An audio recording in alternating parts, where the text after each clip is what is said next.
Hi guys, welcome to Real Talk, the show where we talk and go into the areas of aesthetics that everyone is thinking about but no one is talking about. My name's Miranda, I'm Customer Experience Director at Skin Viva, and this is Dr. Felicity. Hi. One of our clinicians at Skin Viva, which is lovely because we've only ever talked to Dr. Tim on the Real Talk show, so it's lovely to be able to probe your mind. As well. Yes, and to delve into this particular issue we're going to talk about today is all about what happens when you have to suddenly stop having treatments. Yes.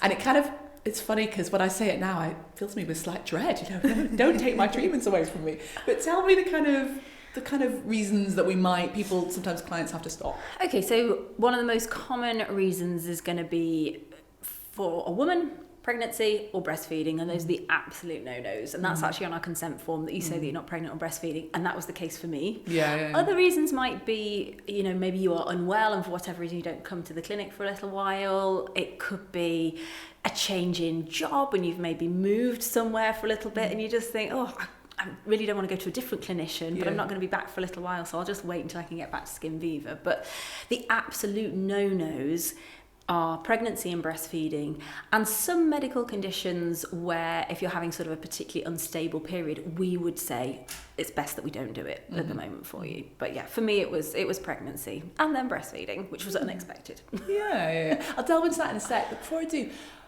why do we have, particularly because I'm a layperson, and from my perspective, I don't understand sort of the science of with breastfeeding. I mean, why should I, Well, it's interesting because actually it hasn't been tested whether you can have it or not, when you're pregnant and breastfeeding. But nobody is going to get ethical approval to test it either. You can't just say, you're a pregnant woman, may I inject you with this and see if it harms your baby? So no, they're not going to do that. So like a lot of medications, they will say, if you're pregnant or breastfeeding, speak to a doctor or pharmacist first beforehand. And it's usually because it is untested in somebody who's pregnant or breastfeeding. And therefore, for the safety of the baby, we know then, let's not do it. That way there's no issue. Yeah. It's not so much that, there's some terrible thing we're putting into our body. It's literally just, we don't know, so we won't go there. And I think, to be honest, my feeling and what I know about it is highly unlikely to cause any problems, actually. And it's a little bit like when you get pregnant and you maybe hadn't realised you're pregnant, you maybe had that half glass of wine and actually, it maybe won't have done anything at all. So it's not a direct comparison, and I don't want anybody mistaking me and thinking that is a direct comparison, but it is, say you had your Botox and a week later you found out you're pregnant, or say you had your filler and find out a week later you're pregnant, then it's not something that I would make you want to be unduly worried about. Yeah, I see what you're saying. So tell me about your journey, because you have 3 kids, don't you? I do. And interestingly, were you having treatments throughout? Like, did you have treatments with Freya around that time? I didn't start having treatments until after my second child, and I think that's just I was a bit older because it was 5 years in between my first 2, so naturally I'd aged a little bit, and the jump from 1 to 2 kids, it really is like. You feel as though you're on top of it, and particularly because she was 5, and then suddenly you get this newborn baby and you're not sleeping again, and it's like, even when you did get quite good nights, we've got a massive mirror at the bottom of our stairs. So like you would walk down, you'd still be in like your PJs and feeling a bit scratchy, and it was like, is that what I look like? So, and I didn't want to feel like that, because that wasn't how I felt inside, because I was really happy having all my babies, and I have to be honest, I have had ups and downs, with my own sort of self-confidence and how I feel about myself, but whenever I've had babies, I've been like, this is the best, I love having my babies. And so I had it after I had Sam, and I started off having a little bit underneath my eyes, my tear troughs, and I also softened my frown wrinkles as well, because whenever anybody asked me a question, I would frown, and as a parent it'd be mum, and I'd be like, yes, frowning. So I think they thought I was cross with them all the time, so it's quite nice just to lose that altogether. And then lo and behold, I had a 3rd child and I had to stop having treatments. So tell me, I'm fascinated. So when you obviously you embark into pregnancy, that's your focus, and that's great. You don't sort of think about, I won't be able to have soft cheeses and whatever, and your fillers. But when you did then started to notice the lines coming back or whatever, did you were you just kind of like, oh, it's fine because it really was, you know.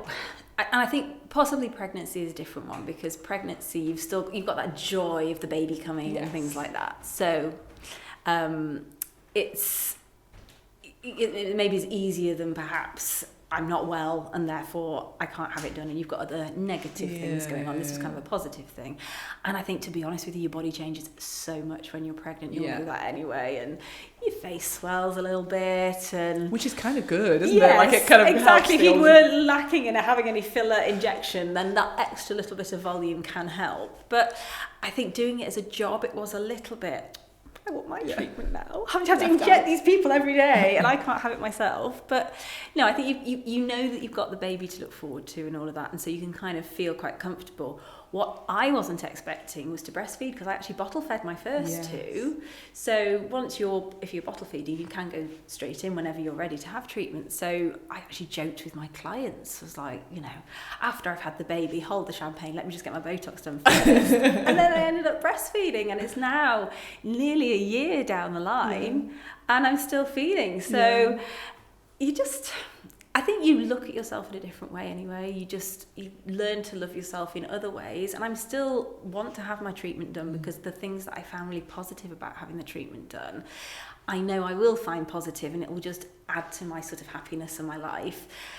Do I think that my life is over because I can't have any filler treatments or anything like that? No, that's fine. There's so many other things going on, and I think it's quite nice to actually take a step back and think, you know what, find all the positive things about me that I like and I love, and I'm so much more than just a face with treatments. Yes. I'm loads of other things instead. So, and I think the way we tend to operate in Skin Viva is that treatments are like an added spring in your step when the time is right in your life, or when you kind of, I know myself, for example, when I had my lips done, which recently, I haven't spoken to you about this, but that was a real like, whoa, I love it, that spring. but I did it from an intentional place. It was going to sort of give me that boost. I wasn't doing it because someone else said I needed to. So I think anyway, the fact that you will presumably, when you're ready, reapproach the world of treatments with just a positive, like, right, you know, I want to do it now, not like, oh, I'm in the doldrums, kind of. Exactly, and I think that goes across the board. If you're thinking that an injectable is going to solve all your inner demons and all the things that you worry about, it isn't. And I think it's really important that those issues are addressed anyway, because it's important that you're doing this as a kind of little extra. This is not going to solve all of your problems by doing these things. It can certainly improve things and make you feel great, and there might be days where you possibly are in a bit of a frowny mood, and not having a frown is actually a really useful thing, because you don't want to give that kind of impression off. But you just need to kind of go with it and feel confident in yourself. Even though the treatments will make you feel even more confident, it's going to be a boost of the confidence. It's not going to give you all the confidence. Yes, from a fundamental place. Yeah. So tell us, have you had experience of clients where, for whatever reason, whether it be illness or pregnancy, they've had to stop? Yep. And actually that has been quite hard for them, or they've found it, they've come back to you a few months later and said, God, you know, that was awful, or it was good, or... Yeah, no, to be honest, no.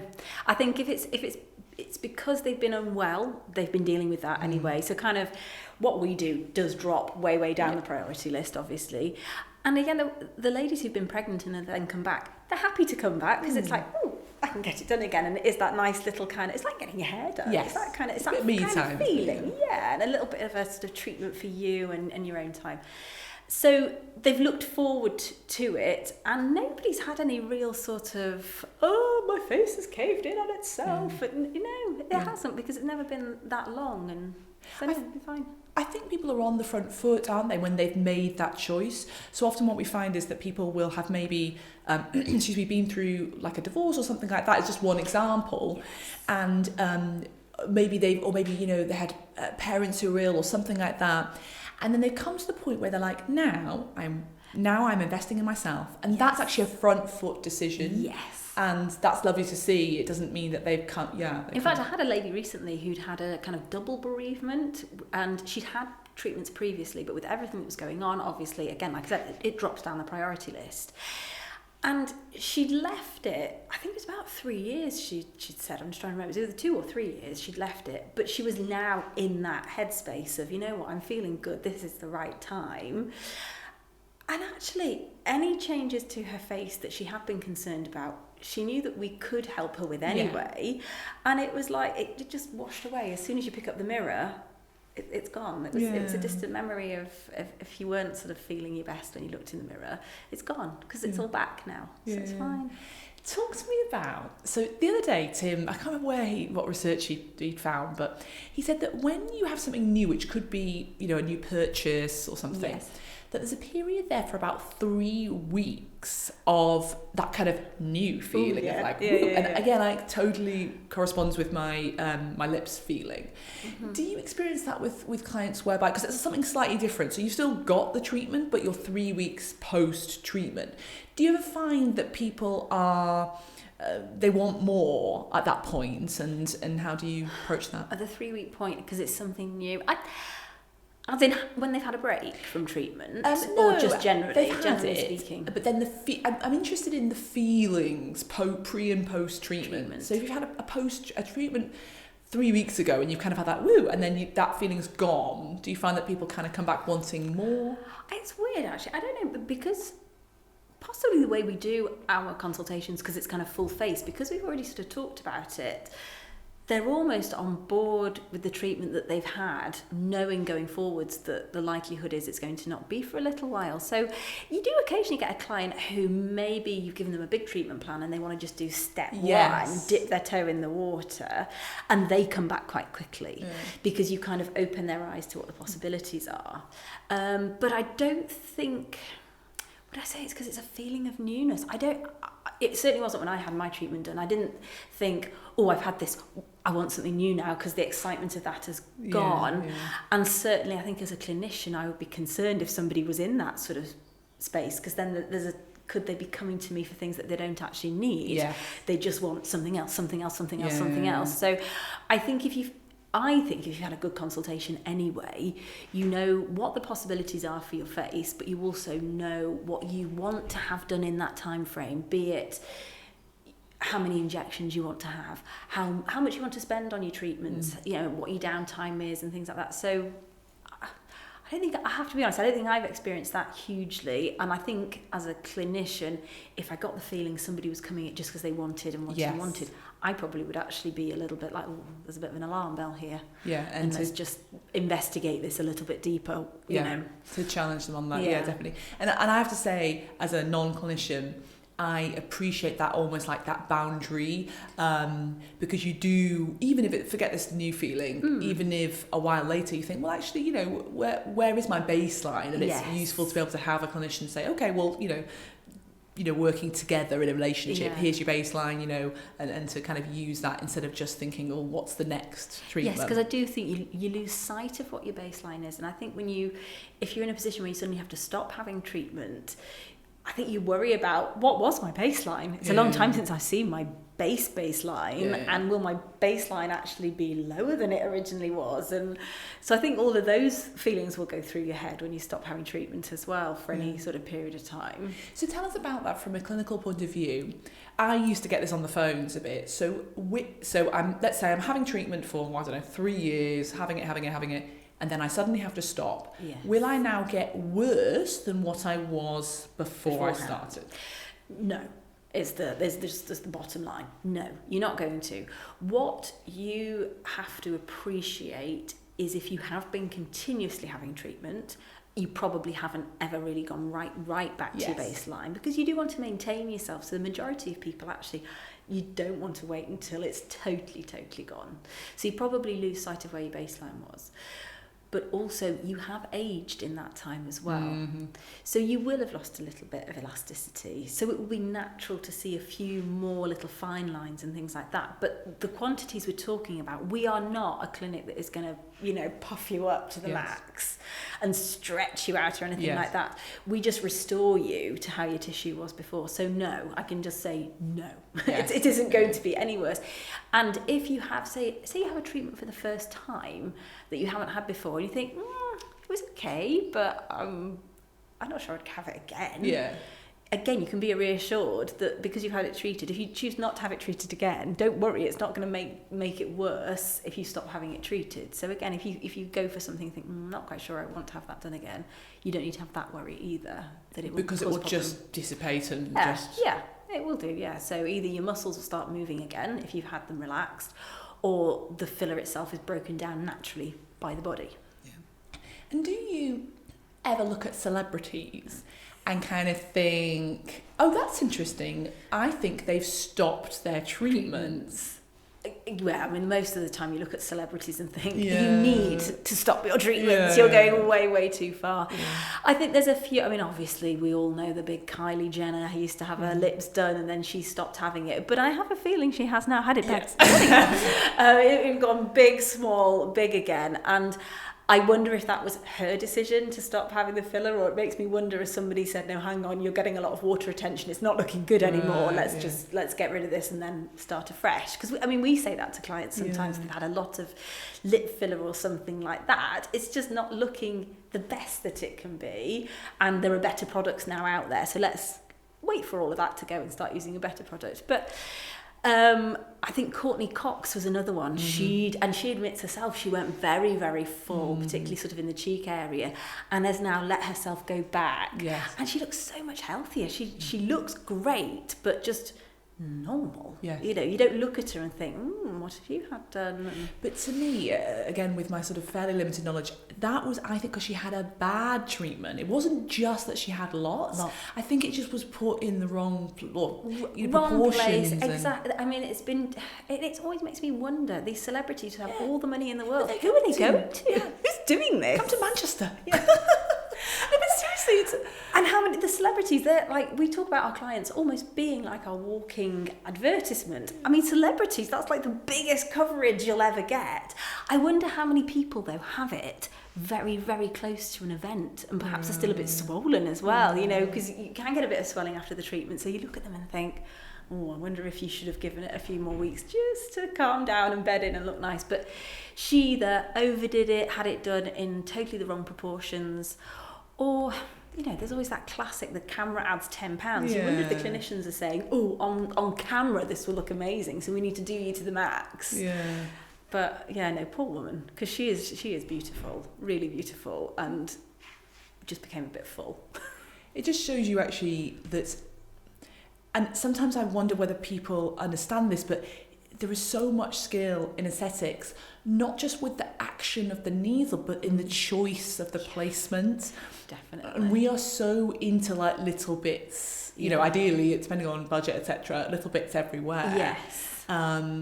And I think they'd obviously just focused on her cheeks or whatever. Well, yeah, because when you look at the face, it became a very, very odd shape as well. Like the angles and the proportion of the face were just off. And it's kind of nice to see her sort of say, yeah, you know what, I have had it done. It wasn't great, but now I'm back on track and looking good. I think like Demi Moore is somebody who's obviously had good work done. Yes. So you can look at them and think, I'm sure you're having something done. Or, dare I say it, Kate Middleton, I think, as well. I think just when you look at pictures, I think there are certain telltale sort of smiles and things like that where you'll see in some photographs she has a lot of lines around and somewhere she doesn't. But I never look at her in any photograph and think, what have you done? Exactly. She just looks really good. And I think, I hope you are, and well done if you are. Well done for showing how great it can look. That's what I like about her. Exactly, and I feel like going back to our point about sort of whether we need treatments because we're in some terrible insecure place, or whether we're actually just saying, do you know what, I'm just gonna have a little tweak, a little cheeky tweak here and there, just like you would with your hair. And that to me is where we stand as a company. Yes. But I don't judge people who want to look more done. I just think that you would kind of, if you do want to look more done, you would choose a certain clinician. Yes, definitely. And I think if that's more the look you're going for, you want to research it well. Yes. Have a look at the photographs. If you're somebody who wants the massive lip, the very, very chiseled cheekbone, we're perhaps not the clinic for you. And that's fine. Yeah. Each to their own. Yeah. And I think fashion is an important part of it, but we will always come back to natural proportions rather than anything else. So it's, I don't know, it's where people draw the line personally as well. I know, I won't say who, but was making comments about me doing injectables as a career and, oh, you shouldn't be doing this, that and the other, and it's so unnatural. And in the same breath, with my dentist hat on, was asking about their child. Now, shall I extract 4 teeth so that they can have their orthodontic work, or shall I extract 2 teeth? I think, hang on, you're talking about removing a body part here, yet you're telling me that what I do, which is just going to wear off, is really unnatural. So it's where you draw the line. That was purely about vanity, purely about looking better, having a straighter teeth, nicer smile. I'm willing, like I say, to say, whip out the teeth, but what I'm doing is not, okay. I think that's straight down the line chronology. Like, I think that person will feel fine about aesthetics in another 5-10 years time. Honestly, I know it sounds really basic, but it's such a new industry relatively, whereas dentistry is hundreds of years old. So I think that's as simple as that. It just becomes more normal, and then the interesting conversation becomes, so we're always grounded in natural beauty, proportions and everything, and in the baseline of the person and in their needs, their psychological needs. So we feel like we're grounded.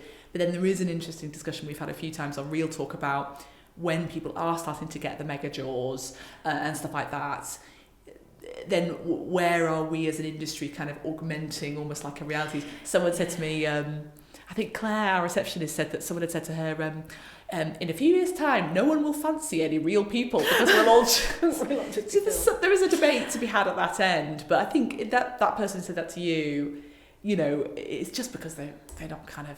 Honestly, I think if that person got involved and had a little bit of a tweak, they'd be all over it. Yeah, exactly.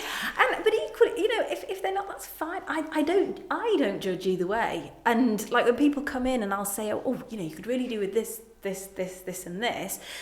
But actually, if they say to me, I just want this, that's fine. Yeah. It's where you draw that line and what's going to improve things for you, what's going to be the most beneficial thing, what's going to give you the biggest boost for you at this moment in time in your life. Yeah. And that's got to be a good sort of grounding for anybody having anything done, I think. Yeah. And then we know we're on safe ground. It's grounded in them, definitely, and what's driving them and what they want and what they're bothered about. And just a final thing is, I love it whenever I've come into the room, because I've done like clinical assistant looking after you guys. I love it when people say, oh yeah, I want this and this, and there's a discussion, and then they say, but you know what, I don't want this because I love my laughter lines.